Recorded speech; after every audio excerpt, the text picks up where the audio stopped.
کا دوسرا سوال، تو 3 طلاق کا کہہ رہے تھے کہ میڈیا کافی 3 طلاق اچھال رہی ہے، اور اس کا کیا جواب ہے؟ افسوس کی بات ہے کہ معاشرے میں، مسلمان کے معاشرے میں 3 قسم کی طلاق ہے۔ مسلمان کے معاشرے میں، سوسائٹی میں، ایک طلاق بدعت، طلاق طلاق طلاق ایک ساتھ میں ہو جاتی ہے۔ ایک طلاق حسن، جو طلاق دو، 1 ماہ رکو حیض کے لیے، پھر طلاق دو، پھر رکو، پھر تیسرا طلاق دو۔ اور تیسرا طلاق کے حسن، جو بالکل صحیح طریقہ ہے، جو قرآن شریف کی ہے، طلاق دو اور 3 ماہ رکو۔ قرآن کی آیت ہے سورہ بقرہ میں، سورہ نمبر 2 آیت نمبر 228 میں لکھا ہوا ہے کہ جب بھی آپ طلاق دیں گے تو 3 ماہ یا 3 حیض کی عدت ہے، تو طلاق پورے مکمل ہونے کے لیے 3 حیض یا 3 ماہ، 3 menstrual سائیکل اور 3 monthly courses مسٹ ہے، کمپلسری ہے۔ افسوس کی بات ہے کہ یہ جو اختلاف امت میں ہے اس کی ایک وجہ ہے۔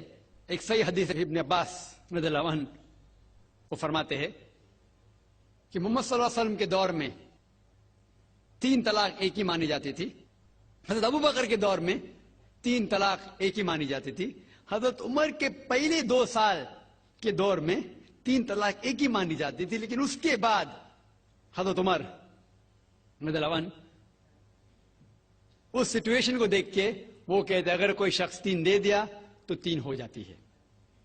اس حدیث کی وجہ سے جو اختلاف امت میں ہے، اور کئی علماء میں اختلاف ہے، لیکن علماء میں اختلاف ہے، رہیں گا ایک منچ پہ آئیں گے کہ اللہ عالم، لیکن اگر آپ قرآن کی روشنی میں پڑھتے ہیں، قرآن میں طلاق کا ذکر کیا گیا ہے سورہ بقرہ میں، سورہ نمبر 2 آیت نمبر 228 سے لے کے 240 تک، اور سورہ طلاق میں سورہ نمبر 65 آیت نمبر 1 سے 7۔ جو قرآن مجید میں طلاق کا ذکر ہے اس کے اندر یہ ہے کہ کبھی کوئی ڈفرنس آف اوپینین، کوئی جھگڑا ہو جاتا ہے شوہر اور بیوی میں، تو پہلا شوہر بیوی بیٹھ کے بات کرے۔ ایسا نہیں کہ بیوی نے نمک زیادہ ڈال دیا اور طلاق طلاق طلاق کہہ دیا اور طلاق ہو گیا۔ اگر بیوی میں نمک زیادہ ڈالا، بولے آپ کو نمک کم چاہیے، معاملہ سلجھ جائے گا، بیٹھ کے بات کرو۔ پھر بھی بات نہ بنے تو اللہ تعالیٰ فرماتا ہے سورہ نساء میں، سورہ نمبر 4 آیت نمبر 35 میں کہ آپ کے درمیان ایک حکم رکھو، ایک آربیٹر بیوی کی طرف سے، ایک آربیٹر شوہر کی طرف سے۔ مطلب آربیٹر حکم کہتے ہیں، آربیٹر کو حکم رکھو بیوی کی طرف سے اور شوہر کی طرف سے، اور معاملہ کو سلجھا لو۔ پھر بھی اگر بات نہیں مانے تو آپ پھر طلاق دے سکتے ہیں۔ تو طلاق دیتے ہیں تو کئی اس کے کرائٹیریاز ہے کہ حیض کے وقت طلاق مت دو، جب آپ غصے میں طلاق مت دو، شراب کی حالت میں طلاق مت دو۔ اس کے بعد جب طلاق دیا جاتا ہے تو 3 ماہ رکنا چاہیے۔ طلاق کے احسن ہے جو بالکل صحیح طریقہ ہے، طلاق دو اور 3 ماہ رکو، اور 3 ماہ کے اندر اگر آپ رجوع کرنا چاہتے ہیں اپنی بیوی سے تو رجوع ہو سکتے، الحمدللہ۔ اگر 3 ماہ تک آپ سمجھتے نہیں مجھے میرے بیوی سے الگ ہونا ہی چاہیے، تو 3 ماہ کے بعد، عدت گزرنے کے بعد، آپ دونوں میاں بیوی نہیں رہتے، آپ الگ ہو جاتے۔ لیکن اس کے بعد اکثر مسلمان بھی نہیں جانتے یہ قرآن کی آیت کیا ہے۔ قرآن شریف میں لکھا ہوا ہے سورہ بقرہ میں، سورہ نمبر 2 آیت نمبر 232 میں کہ اگر وہ شخص اپنی پرانی بیوی سے پھر سے شادی کرنا چاہتا ہے تو مت روکیے۔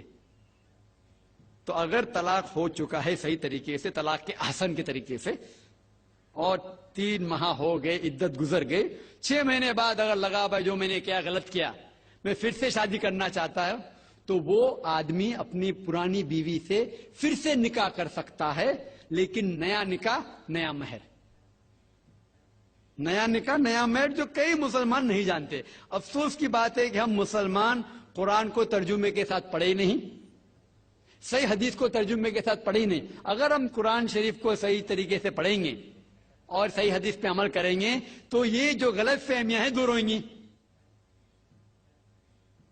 اور پھر سے اگر شادی ہوئی پھر سے آپ ساتھ میں رہ سکتے، پھر سے پرابلم ہوا تو پھر طلاق دو، پھر 3 ماہ رکو، پھر سے الگ ہو جاؤ، پھر سے آپ چاہتے پھر سے شادی کر سکتے۔